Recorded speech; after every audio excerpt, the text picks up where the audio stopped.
A man walks onto a construction site at 6 in the morning. Hard hat, work boots. Just another day on the job. But this is no ordinary man. This is Levon Cade, a former Royal Marine Commando, a soldier who once operated in the darkest corners of the world, doing things most people will never know about. And now, he mixes concrete, manages workers, and tries to be a good father. He left that life behind, buried it deep, and told himself he was done. But some men are not built for quiet lives, and some promises cannot be broken. Levon works for the Garcia family. Joe and Carla Garcia own the construction company, and Levon treats them like his own blood.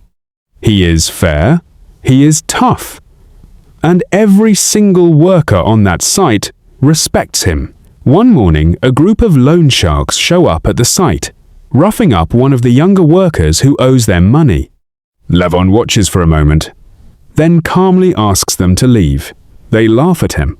That was their first mistake. Levon throws a bucket of nails straight at them. And what follows is one of the cleanest one-sided beatdowns you will ever see in your life. No weapons, no backup. Just a man who has done this 1,000 times before. After it is over, a young worker stares at him in shock and asks how he did that. Levon just tells him to get back to work. Joe Garcia's teenage daughter, Jenny, watches the whole thing from a distance. And in that moment, she knows this man is different from anyone she has ever met. She pulls Levon aside and asks him to make her a promise. Promise that if she ever needs him, he will be there for her. And Levon, a man of very few words, looks her in the eye and says, yes.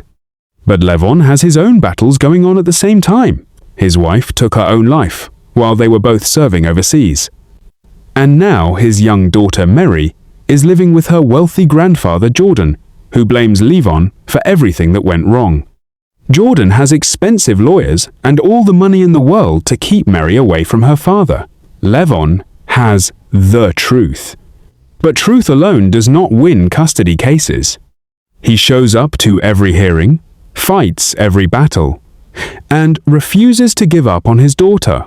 Then one Monday morning, Joe and Carla Garcia come to him with tears running down their faces. Jenny never came home from Friday night. She went out with friends, and she just vanished. The police are doing nothing. Joe offers Levon $50,000 plus expenses to find her. Levon says no. He wants to leave that life behind him. But then he remembers the promise he made to that girl. And Levon Cade does not break promises. He goes to his old friend Gunny, a blind former Marine played by David Harbour, who has lost his sight, but lost none of his wisdom. Gunny does not try to talk him out of it. He just tells Levon to do what is right. And just like that, the soldier is back. Levon starts where Jenny was last seen, a nightclub in Chicago. He tracks down the bartender, a man named Johnny, who was the last person seen near Jenny before she disappeared. What happens next is not pretty. Levon does not ask nicely. He gets his answers. But two more men show up before he is finished. They do not walk away. Through the blood and the chaos, Levon learns one very important thing. Johnny and his crew work for the Bratva, the Russian mafia, one of the most dangerous criminal organizations in all of Chicago. And Jenny was not taken by accident. She was targeted, abducted, and is now somewhere deep inside their operation. A high-ranking Bratva captain named Wollo Koliznik starts to hear about the bodies Levon is leaving behind him. He sends men to deal with the problem. They are not enough. Levon tracks Wollo all the way to his own home. He watches from outside as Wollo beats his own wife. And that moment seals the man's fate. Levon moves through that house like a ghost. He finds Wollo and tells him he wants one thing: the location of Jenny. By the end of that conversation, Wollo is face down in his own swimming pool, dead. Now Wollo's brother, Simon Karchenko, the head enforcer of the entire Bratva operation, finds out what happened to his brother. He sends his two sons, Danya and Vanko, after Levon. This is not a warning. This is war. Meanwhile, Jenny's situation is getting worse by the hour. The two people who kidnapped her, a criminal couple known as Viper and Artemis, are now preparing to sell her to a man named Mr. Broward, a buyer so dangerous he makes the Bratva look like amateurs. Time is running out fast. To find the man behind the trafficking operation, Levon needs to go even deeper into the criminal underworld. He walks into a roadhouse controlled by a local drug lord named Dutch, pretending to be a dealer, keeping his cool under enormous pressure. Dutch is not a fool. He reads people for a living, but something about Levon earns his respect. Dutch gives him the information he needs to find Dimi Koliznik, the man actually running the trafficking ring from the inside. But before Levon can move, Danya and Vanko catch up to him. They ambush him, capture him, and for one brief moment, it looks like it might all be over. It is not over.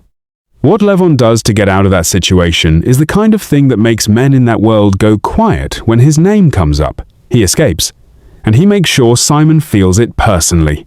Back at home, his daughter Mary is caught in a fire. Levon gets there just in time, pulls her out of the flames, holds her tight.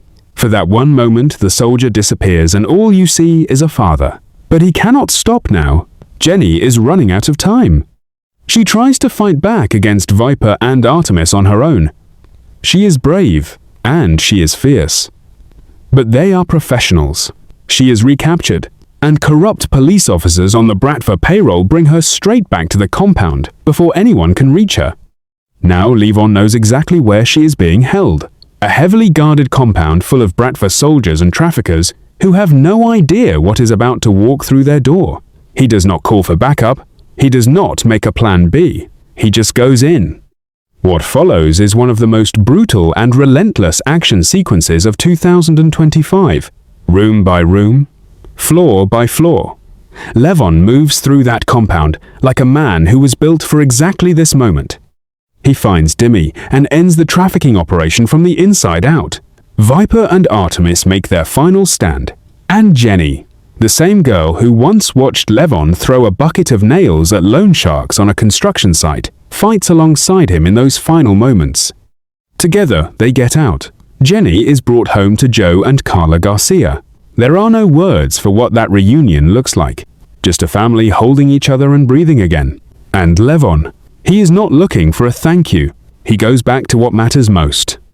He goes to his daughter, Mary. And for the first time in a very long time, Levon Cade is finally home. Not the battlefield, not a blood-soaked hallway in a Bratva compound, but home. And if you ask me, this is just the beginning for Levon Cade. That is the full story of A Working Man, one of the hardest-hitting action movies of 2025. If you enjoyed this recap, hit that like button and subscribe to Cinebite for a new action movie recap every single week. Drop a comment below and tell us which movie you want us to break down next. See you in the next one.